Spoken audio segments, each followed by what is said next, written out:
We will as soon as we can through the legal process. Can you give us an estimate as when that might happen? Not really. Hopefully in the next, sooner rather than later, would be my hope. Move on to item 7.3. William Norris requesting a request for a motion to accept the wholesale resignation of every member of council. Also given short shift, receive and file. Obviously, council has lost the confidence of the public. Mr. Norris is not the only one seeking this type of resignation from council.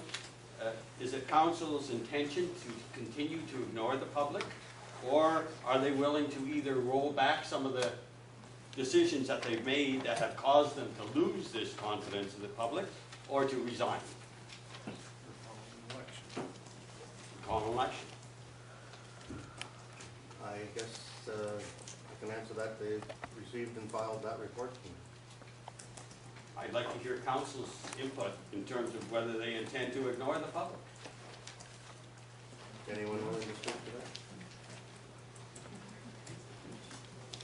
Yes. Go further. When people stand up and they talk about the importance of hearing public, there are many opinions within public. There are many opinions within different communities within our community of communities. I hear feedback from all types of people, and I get my information from as many sources as possible. Now, to be able to stand up and say that the entire confidence of the public because of someone's opinion, that is your opinion, sir. And that may be the opinion of a few people that you speak to. But I would take issue with the fact that you believe that it is the opinion of the majority of people. And here's the thing. We are in a democratic institution. We were elected democratically to be here and do our best of our ability for our decisions of the information that we receive at the time. When we sit around the council table, we are expected to be democratic, and that means bring as many different opinions as possible to the table. We do not sit down, this council does not sit down and simply recite what we believe or have groupthink. If we want groupthink, then we will be electing people in the future, and it's possible. And I have no doubt there will be people who are not happy with what I do or happy with what I do. But that is what the election is for. But I digress here. We are trying to be as democratic as possible. We are civil. It hasn't always been so. We are still learning council, as everybody is, because we are a broad cross-section of our society out of Lambton Shores. And I believe that we are doing the best of our ability to represent the people that elected us to be here. May I respond? We're not really into a debate here. No, it's just that I didn't come to this conclusion on my own. I read the papers. Maybe you should too. Shall we go on to section 8.12? The fact sheet on the Grand Bend sewage treatment facility. I noticed with a great deal of interest that you did in fact achieve a 25% reduction in costs. And I guess to some that would be commendable. However, in order to do that, you did three things. You reduced the capacity by 50%, so you got half the plant for 3/4 of the price. Doesn't seem to be a good deal. Then you potentially reduce or significantly increase the operating costs of the facility, and you gave up the ability to solve a potential problem in zone 3 and 4. And I'm wondering how council finds that to be a positive outcome of your review of the Grand Bend sewage treatment plant. Okay. Any other questions? I appreciate a response. I can only respond that that was the decision of the majority of council. That you get half or 3/4 of the price, and you give up a whole bunch of potential? That's a good decision. That was the decision of council.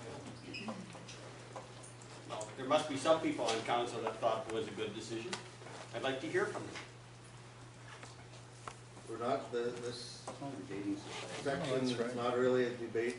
Okay. I'm going to- I'd like a formal response at some future time then. We're requesting that. I've been waiting 2 hours, 2 years. And then I'll go to the item 6.1. Mr. Watson, or the gentleman from Watson, sorry, Mhm. came here and made a presentation. And it was quite obvious that it was a surprise to council what was in that presentation. It wasn't in keeping with what they had done back in November. And yet the gentleman said that this report has been available to all councillors for 14 days. And I'm just somewhat astounded that no one on council had read that with sufficient notice to what was in it, to notice that the report was wrong. And we ended up at a public meeting, 14 days after it was available to council, discussing a report that was wrong. No, we didn't, we just got it Friday. He said 14 days. The presentation was done 14 days ago. We got our input into it, No, and we got the new No. one back. and that's not what he said. No, the presentation was just on Friday with the agenda. However, the background study has been available since the 16th. Okay. Thank you. So he was correct. No, he wasn't. Okay. Any other comments? Clarification? Not quite so dramatic. The Economic Development Task Force report that came in tonight from Martin and Lori, and then the relationship of that to the boards and council appointments. A lot of the discussion at the Economic Development Committee related to the length of term, and I'm confused if the terms can extend past the length of council, how that gets handled. In the report, there are suggestions for a variety of lengths. How is it handled when the suggested appointment lengths are longer than the term of this council? We'll, I guess, have to get the clerk to look into that as we go further with their recommendations. Thanks for that point. Anything else?